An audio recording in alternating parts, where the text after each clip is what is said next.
सीमा और रोहिणी दो सगी बहनें जिनकी शादी एक अमीर परिवार में और एक की गरीब परिवार में हो जाती है। जहां सीमा की शादी एक गरीब परिवार में होती है और उधर रोहिणी की शादी एक अमीर परिवार में हो जाती है। शादी से पहले सीमा और रोहिणी का आपस में बहुत प्यार था। सीमा का पति एक दुकान पर काम करता था। उसके ससुराल में उसके 3 साल का एक लड़का, उसके सास ससुर और देवर और देवरानी थे। घर का गुजारा ही बहुत मुश्किल से चल पाता था। उधर रोहिणी के ससुराल में उसका 5 साल का लड़का, उसका पति और सास ससुर थे।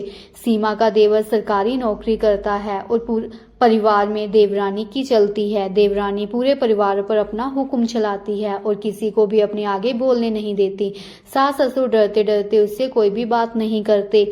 एक दिन रोहिणी सीमा को फोन करती है और बोलती है कि सीमा, कितने दिन हो गए तुम फोन नहीं करती। तो सीमा कहती है कि क्या बताऊं दीदी, समय ही नहीं मिल पाता, क्या फोन करना। रोहिणी कहती है कि तुम घर भी नहीं आती, माँ बाबूजी की याद नहीं आती तुम्हें। तो सीमा कुछ भी नहीं बोलती। तो रोहिणी कहती है कि सूर्य कैसा है। तो सीमा कहती है कि ठीक है सूर्या। तो रोहिणी कहती है कि ससुराल में सब ठीक चल रहा है ना। इतना सुनते ही सीमा फोन काट देती है। रोहिणी सोचती है कि कुछ ना कुछ तो बात है जो सीमा मुझे बता नहीं रही। रात को रोहिणी अपने पति से बात करती है कि मेरा सीमा से मिलने का बहुत मन कर रहा है, मैं उसके यहाँ जाकर मिल लाऊं। तो रोहिणी का पति कहता है कि जब से सीमा की शादी हुई है, सीमा ने कभी भी हमें अपने घर नहीं बुलाया, कभी फोन भी नहीं करती।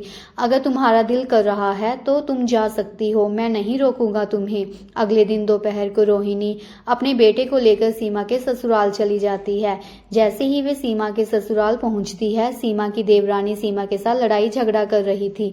सीमा की नजर रोहिणी पे पड़ती है तो वे भागती हुई रोहिणी के पास जाती है और बोलती है कि दीदी, आपने बताया नहीं कि आप आ रही हैं। तो रोहिणी कहती है कि अपनी छोटी बहन के घर आई हूँ, बताकर आती क्या।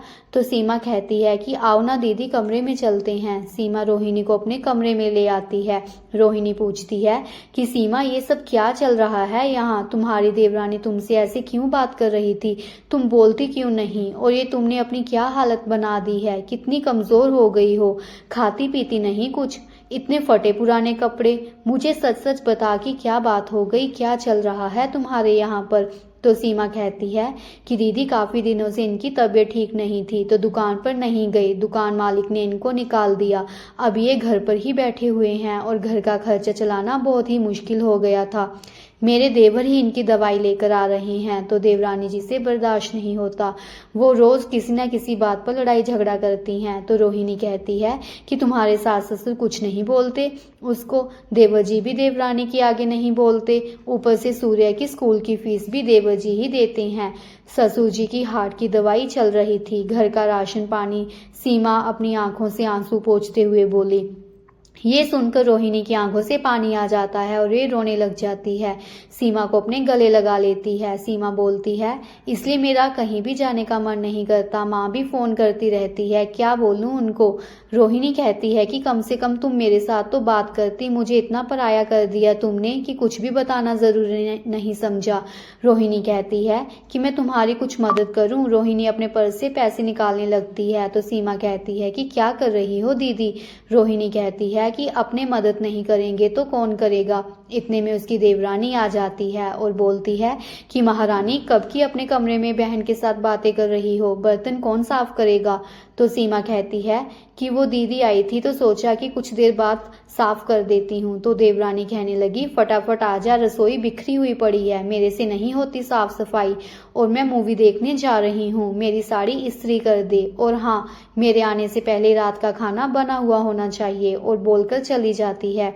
रोहिणी कहती है कि ये कैसी बदतमीजी हुई, ऐसे बात करते हैं बड़ों से। तो सीमा कहती है, हम कुछ बोल नहीं सकते क्योंकि देवर जी घर का सारा खर्चा चलाते हैं, हमारा खर्चा भी चलाते हैं, उनका बोलना तो जायज है। रोहिणी कहती है कि शादी से पहले तुमने घर का कोई भी काम नहीं किया, अब तुझे सारा काम करना पड़ता है। तो सीमा कहने लगी कि क्या करना दीदी, जो मेरी किस्मत में लिखा था वो तो मुझे मिलना ही है। तो सीमा कहने लगी कि दीदी, मैं भी आपको अपनी कहानी लेकर बैठ गई, आपके बारे में तो पूछना भूल ही गई, तुम कैसी हो।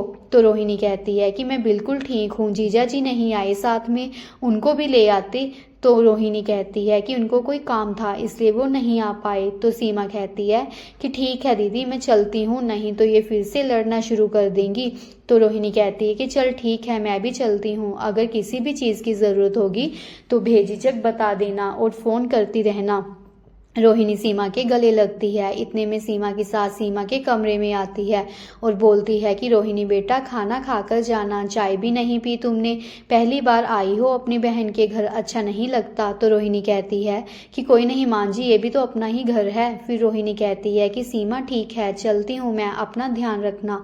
इतना कहकर रोहिणी आंखों से आंसू लिए चली जाती है।